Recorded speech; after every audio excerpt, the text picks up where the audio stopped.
If you are not satisfied with the decision made by the Traffic and Parking Commission, you may appeal the decision by filing for a writ of certiorari with the Davidson County Chancery or Circuit Court. Your appeal must be filed within 60 days of the date of entry of the Commission's decision. We advise that you seek your own independent legal advice to ensure that your appeal is filed in a timely manner and that all procedural requirements have been met.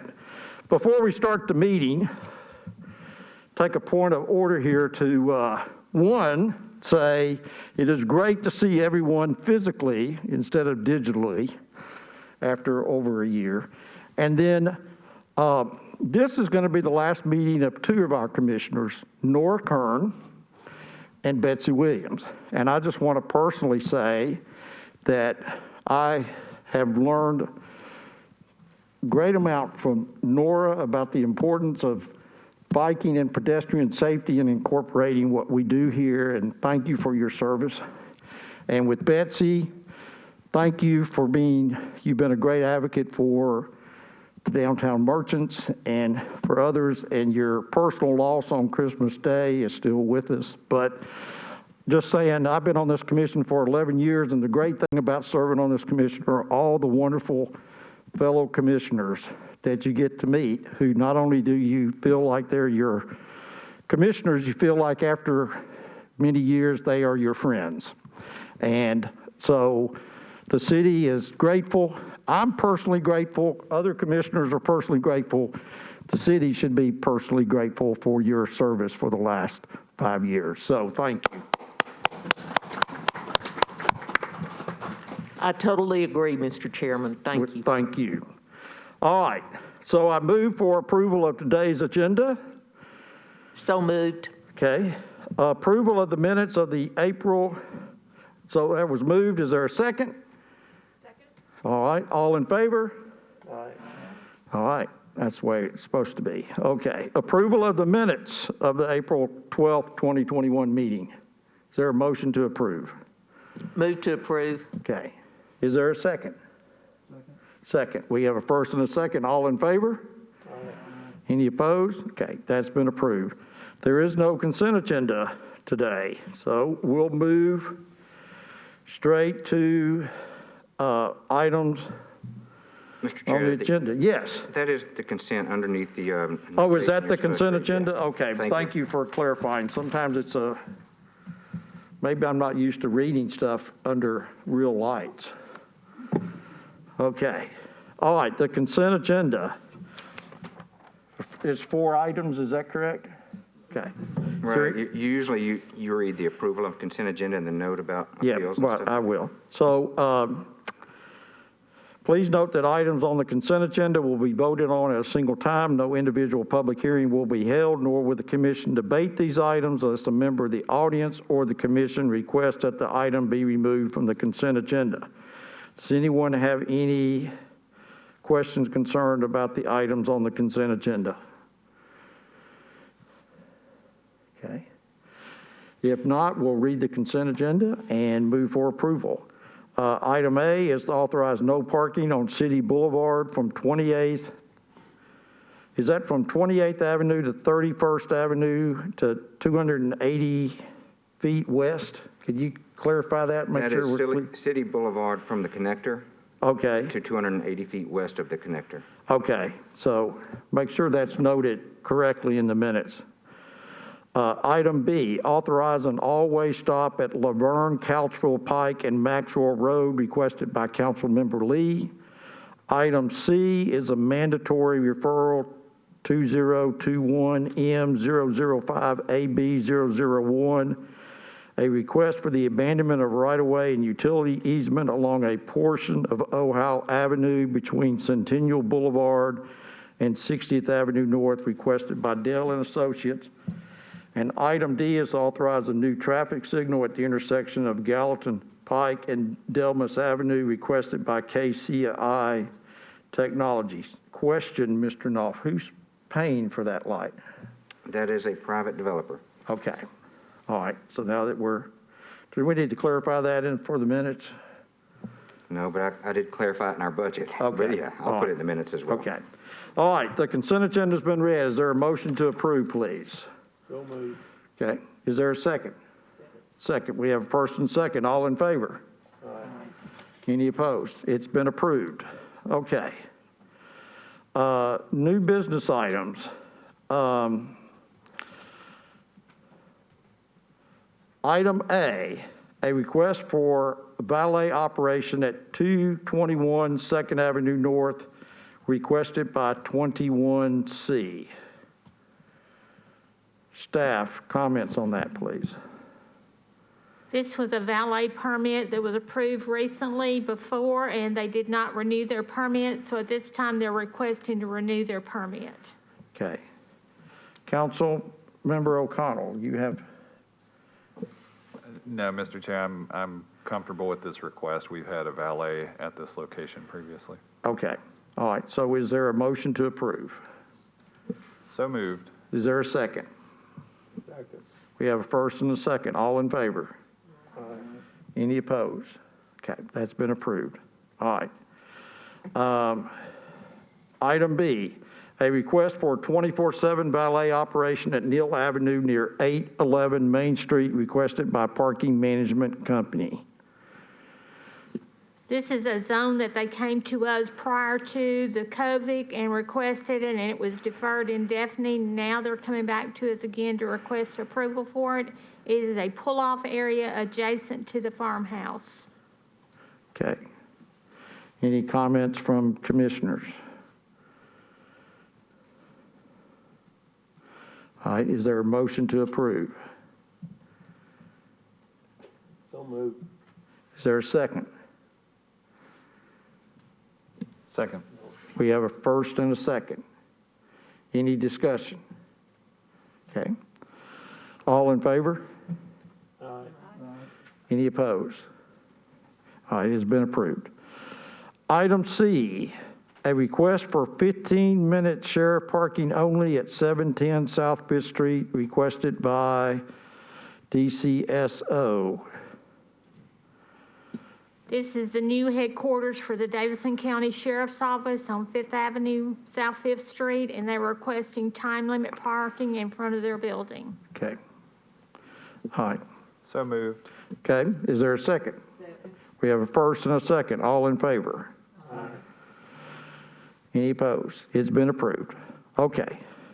Item D, and I think the council members here, request to lower the speed limit from 25 miles per hour to 20 miles per hour on the following streets: Howard Avenue between Gallatin Pike and Kennedy Avenue, Machelsea Avenue between Gallatin Pike and Kennedy Avenue, Oxford Street between Greenville Avenue and Stratford Avenue, Catherine Street between Greenville Avenue and Stratford Avenue, requested by Councilmember Benedict, who is here. Thank you, Councilmember, for coming out today.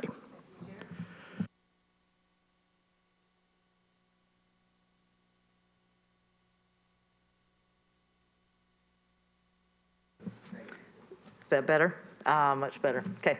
So I sent a letter just a little bit ago, or Chip forwarded it out a little bit ago about this request. This is something that, this is an area that prior to the speed limit reduction that the council passed, gosh, I guess last year, or was it earlier this year? Anyway, this area was 25 miles an hour before, so whereas everything around it is 30 miles per hour. So this neighborhood already had some calming in place.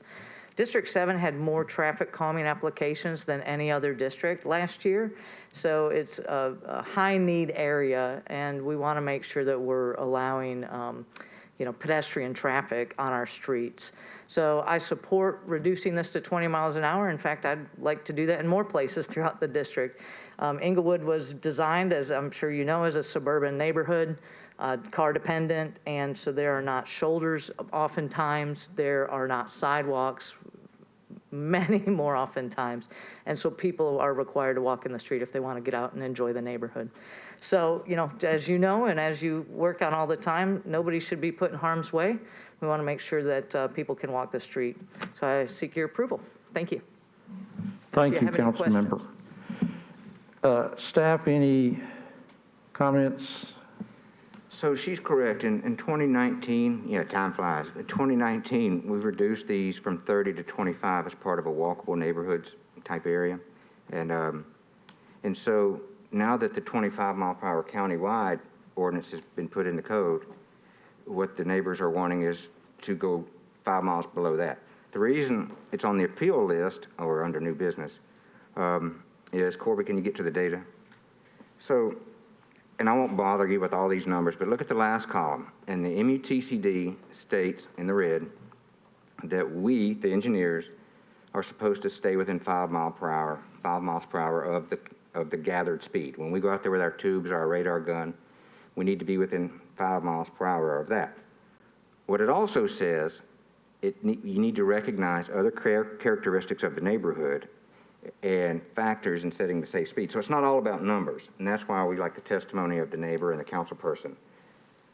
You see the 85th percentile, 29s, 30s, so 20 is a little bit of a stretch in the engineering world. With pedestrians and the geometrics of the area, 20 is not out of the question. I did want to present to the commissioners that the numbers kind of don't quite reach the level that I could say I want to approve it outright. I wanted to hear the testimony of the neighbors and the council lady. I will say we have a great couple of neighbors that are here today who spearhead a lot of activity around traffic calming and making sure that there's bike safety throughout the city, in addition to just in District 7. So I'm looking forward to hearing from them. And again, I hope that you'll support. Okay, the so request. there's neighbors who came out? Yeah. And thank you for taking the time to come today. I'm retired, so I have lots of time. Although usually I'm taking a nap right now. My name's Carrie Rodgers. I live at 1310 Howard, and I've lived there for a long time. I don't want to admit how long. And I think in the last few years, we've seen the population of dogs and children and strollers, and I think it's grown exponentially. And so we've talked about this kind of thing for a long time. I've done a little research. That 85% thing, some people disagree with using that, of course. But we were ahead of the city going to 25. We want to be ahead of you again. As you know from the study you did over at Cleveland Park and 2 other neighborhoods that did reduce the average speeds. Not a whole lot, but that's okay. Incremental changes are fine. And so all we want is what Cleveland Park already has. We think that's important. And my wife, Mary Johnston, worked on that traffic calming, which has actually been 5 years. And she yells at speeders occasionally, and she's going to get in trouble. So I'd like to see if we can't reduce her problems with speeders. And you know, a lot of cities, both in this country and in Europe, are going to 20. And in Europe, they're actually going, I think, to 18 miles an hour. So we want to be more Europe. We want to be more like progressive cities like Portland and Seattle. So I hope you'll approve our request. Thank you. Thank you for coming. Is there someone else who wants to speak? Or we appreciate you coming out today. Thank you very much. Is there any further comments on this, Ms. Kern? I would move for approval. We have a motion Second. to approve, Second. and we have a second. All in favor? Aye. Hang on, Mr. Chair, I was going to Yeah. have discussion, I'm sorry. Okay, yes, We usually Councilman. do discussion after the second, so I wasn't prepared to vote, my bad. If we still can do so. Yes, please go ahead and discuss. I'm curious if staff have had inquiries. I know the 25 mile per hour background speed limit is relatively new. I'm wondering if staff have had inquiries from other neighborhoods, because I know several of the pilot walkable neighborhoods were already at 20 miles per hour, like Hillsborough Village and Belmont Hillsborough, that area already had some 20 miles per hour. Have we already had some requests come in at 20 mile per hour? I think this is the first one I've seen since I've been on the commission. Excellent question and a good point. We have actually had a lot of GSD requests for lowering speed limits because the code. But we haven't had a lot of unique requests like this. I expect more. Now, the traffic calming program is ramping up right now too, though. So as we get into requests to lower to 20 to 15, whatever, first objective would be, are you in the traffic calming? Would traffic calming be more appropriate? But to your point, I expect many more of these to come our way. 25 is just a start, like the gentleman said. We may be looking at 20s and throughout the county someday, maybe even lower, like you said. Okay, and then I guess a follow-up to that, signage, and then I think because of the having just made a pretty substantial change, one of the biggest questions we got from the council standpoint was enforcement. So I'd be interested to hear, will this be visible, or will this just kind of look like existing signs, or will this, I know in the walkable districts, we had some on-street markings. We had a couple different signifiers that you were in a walkable or a walking district. And is this going to be just more, hey, we'll take those 25-mile-per-hour signs and change them to 20, and then kind of will we be prepared to enforce in that area? I'll let you speak to the enforcement officer, Gilliland.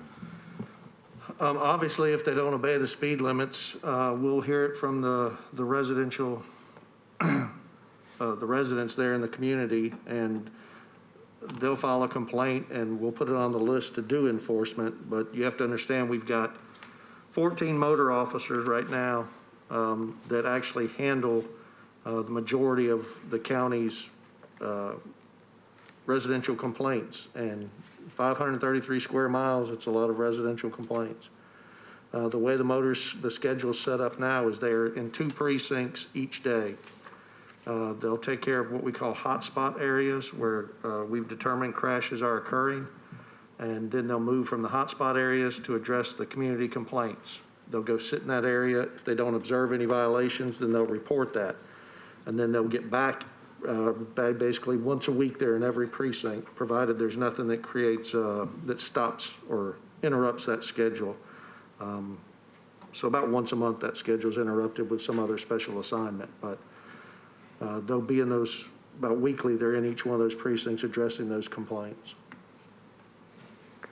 And I'll say that the 30 to 25 movement was a change this existing sign on the existing post. Right. That was in countywide. We just went through and did that. This will be a case of change the 25s to 20. The existing signage will stay. And I would prefer, unless the council lady speaks up, call me later if you want, or send me an email, but I'd start with the 25s going to 20. If there's a noticed speeding issue still, talk to the MNPD and talk to us about, you can put notice placards on the sign, you can do all kinds of other enhancements. But instead of blitzkrieging your neighborhood with a bunch of additional signage, let's see how it's going. And so the 20s will be changed within 2 weeks because the existing posts are already there. So we'll start with changing out the 25s to 20. Let me know if it's not working. We're not going away. And then I guess, thank you to both of you. And then I think my final question would be to the council member. Councilmember Benedict would, it's hard to tell. We have not seen a whole lot of correspondence as commissioners. Has there been discussion in the community about this change? There absolutely has. In fact, Carrie has put together and sent to me immediately, after some months, a list of about everybody in the area that's going to be impacted. Very pleased, just as they were before. Great, thank you. So, Thanks, Mr. Chair. all right, you're welcome. I think, so we had a first and a second. All in favor? Aye. Any opposed? It is passed. Council member, again, thank you for your time. Citizens, neighbors, thank you for coming today and making a difference for your neighborhood. All right. The next item is deferred item A, which is an appeal of a staff denial for an all-way stop at North 14th Street and Seymour Avenue, Franklin Avenue, requested by Councilmember Withers, who's here. Mr. Knopf. Yeah, let me kick this one off. I talked to Councilman Withers last week or week before. I went out to the intersection and I didn't eat lunch at the intersection, but I was out there just watching it for a while. Numbers don't tell you everything. I'm going to change my recommendation from denial to approval. That might save Councilman Withers' testimony, but I'm going to recommend approval for an all-way stop here because of the offset. It's just an odd intersection. People are having to creep past the stop bar to see up and down the road. Safety first, so I'm recommending approval. All right, is there a motion to approve? So moved. So moved. We have first and a second. All in favor? Aye. Any opposed? Okay. Thank you, staff. Thank you, council member. Next item is a mandatory referral 2020 M19AB001, a request to to abandon an unimproved, unnumbered alley off of 6th Avenue South near Oak Street southwestward to the railroad right-of-way, requested by Barge, Calthon, and Associates, Inc. All right, are you guys confused by this one? We've seen it twice before. It's been deferred at council, and council said, hey, give the traffic commission one more time to look at it. No questions. No questions have come our way, but we deferred it twice because Councilman Sledge couldn't attend the meeting once, and he asked for a deferral once. At this point, speaking only from a traffic standpoint, we're recommending approval. We've got the applicant in our audience. We've got a guy from our development group that approved their sign-off on it in our audience if you have any questions about the abandonment itself. But at this point, I'm recommending approval to council. We're not planning on using this for any traffic purposes, and that's what our role is. Councilman Sledge said he might have some additional questions that he would take up at the council level. Okay. I'll move approval. Okay, we have a motion to approve. Is there a second? We have a first and a second. All in favor? Aye. Any opposed? It has been approved. Thank you. And item C is a request for 2 50-feet loading zones on the east side of 3rd Avenue South at Elm Street, requested by L.C. Sobro. Council member, this is in your district. Thank you, Mr. Chair. I guess before I make a motion to approve, or maybe, I guess that we could do that for the sake of discussion, but I had a conversation with staff in between these meetings where it looked like there was a proposal that could move the loading area to the section behind the proposed site. So I didn't know if staff had an update here that they could share. At this time, we're recommending an indefinite deferral on this item because there's supposedly going to be a bike lane added at this location. We spoke with the applicant, and they're willing to use the alley in behind their property. Okay. Great, thank you. I'd move to defer indefinitely, Mr. Chair. Okay, there's a first. Is there a second? We have a first and a second. All in favor? Aye. Any opposed? The item has been approved. Okay. And then the last item on the agenda is a request for complimentary parking at the public square garage for the 4th of July celebration. This is a similar request to the ones that we've had in the past from the 4th of July celebration, and we're requesting approval of these spaces at that garage. We have a motion to approve. I'll second, but I do have a question. Yes, you make a second, now we'll have discussion. Thank you, Mr. Chair. I guess I would ask staff, am I correct, Nashville Downtown Partnership manages this garage facility after hours, is that true? That is correct. And I'm assuming the request is coming from CVC, but NDP is aware of this and is okay with the change? Yes, they are aware of it, and they're in favor of it. Perfect, thank you, Mr. Chair. All right. All right, we have a first and a second. Any other discussion? Okay, all in favor? Aye. Any opposed? Okay, that's it. Does anybody else have anything else to add for the good of the group? Mr. Chair, I'll just say it's good to be back. It is good to be back. It is good to see everybody. All right, and again, heartfelt appreciation to Nora Kern and Betsy Williams and I have your number, and I'll look forward to staying in touch with you. All right, I'll make a motion to adjourn. we are adjourned. Thank you.